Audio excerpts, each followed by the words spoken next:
Welcome again to Reflections. We started yesterday and I said, you must stop the comparison. Stop the comparison. And I said yesterday, don't let your now ground you. Because God is able to do much, much more than you could ever have thought, imagined, or even prayed for. Think of the biggest prayers that you have ever prayed or that you are praying now. God is able to do much more than that. Think of the greatest desire that you have right now. God is able to do more than that. It reminds me of the story of our general overseer, Pastor Adeboye. He said he was praying and asking God for a house. And God told him, stop asking me for a house. I'm going to give you a city.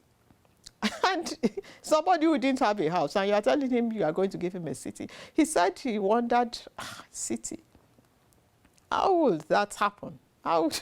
Maybe, I don't know what went through his mind then. Maybe he thought, maybe one of these days I will become a governor or something. you know. But if we look at it today, God gave him a city. The redemption camp, when I first used to go there some over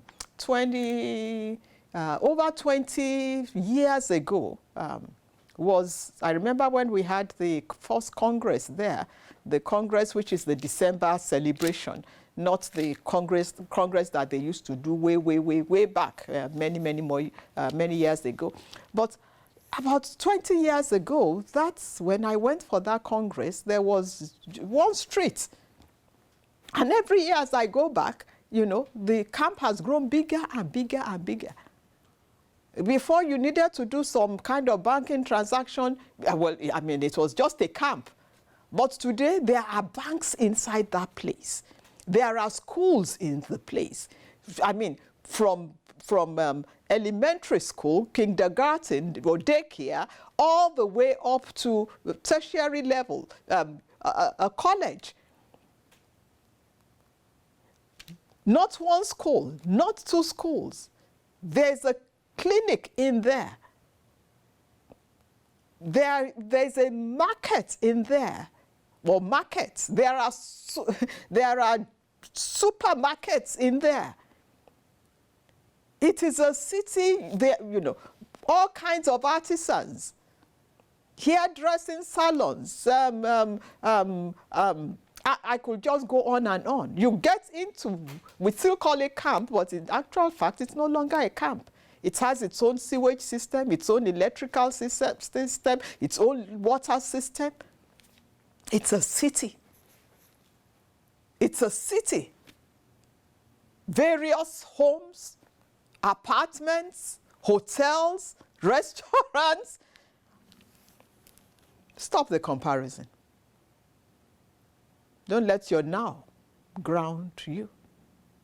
Because God is able to do more than you could think or imagine, whatever that thing may be. Just keep focused and don't let anything put down your spirit. You just have to have a positive, a God attitude to your life. A God attitude is a positive attitude. And if you think I'm only telling you tales, look at Anna and Peninnah. If you read 1 Samuel chapter 1, Anna was comparing herself to Peninnah. Anna did not have children. Peninnah she was just, having children like a hen would lay eggs and chicks will, she was just producing. Peninnah producing organization. And Anna was just there. And it broke her heart one day that she was crying so much in the temple. The priest said, what kind of woman is this? Is she drunk or something? Because, the way she was behaving from grief was nearly like somebody who was drunk. And she said, no, I'm not drunk. It's my heart that is broken.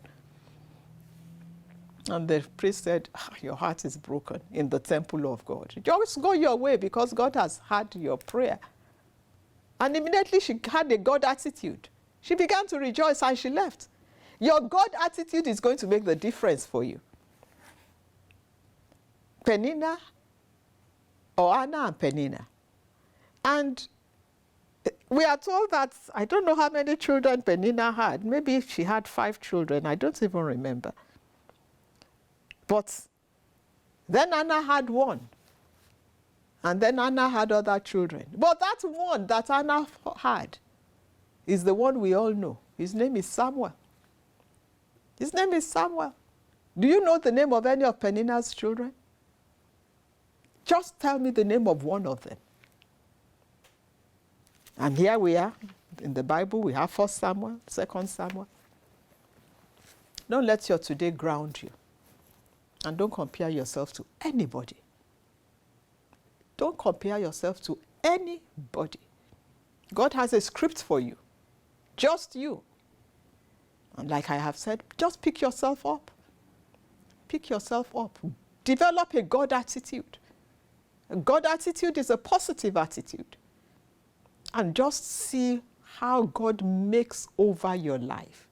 Have you seen those videos where somebody, have you ever been to a party where you are waiting for the celebrant who is your good friend and they appear and you don't recognize them because they've done a makeover, and you just suddenly, who is this? It doesn't look like you. They've made them over completely. They've added layers of coating, layers of paint, layers of this and layers of that, and that person is just totally transformed, different. But you know what? God's makeover is not artificial. God's makeover is the real thing. You can't wash it off. You can't clean it off. When God makes you over, you've got it made. And he's going to make you over. Beautiful inside and out. God is working on your case. Just develop a God attitude. Don't allow any Peninnah in your life. And your joy is going to be full very soon. God bless you real good. Again, bringing you a hope pill today, bringing you a word of refreshing. It's Fumi Obilano and it's Reflections.